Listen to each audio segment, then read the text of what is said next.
Hi, my name is John Givens, and today we're going to look at motion of the lumbar spine. What we need to know about the lumbar spine is that it has type 1 and type 2 spinal mechanic capability. And what they mean by that is, if your lumbar spine is in neutral, and neutral simply states that the facet joints are idling, so that means they're not in a state of extension. Lean back this.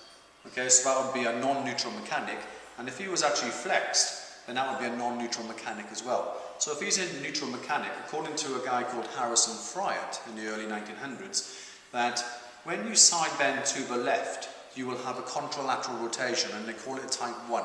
So if I get my patient to slowly side bend to the left, then the vertebra side bends left, but the fullness, as you can see, is on the opposite side. Because what's happening is, as he's side bending to the left, you can see the nice C-curve here, that the vertebra is physically rotated round to the right, so the transverse processes are pushing the erector spine out. So that would induce a type 1 mechanic, as he's in a neutral spine.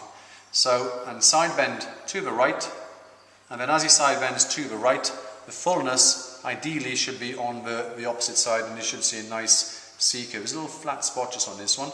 Yeah, but there's still a fullness on his left-hand side, so that would induce a type 1 mechanic. Okay, that's what you're looking for. If he was in extension, okay, so a hyperlordosis, or if you had a flat back, where you bring your pelvis posterior if you can, Jack, or just slump forward, I'll do. So if you had a flat back, then that would be known as a non-neutral mechanic, so potentially side bending left would indicate a rotation to the left.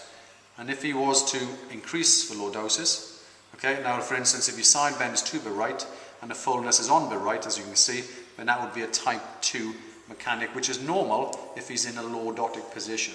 Okay, but if he's in a neutral position and he was to side bend left, and you notice the rotation is on the same side rather than the opposite side, then we know we've got a dysfunction that's present.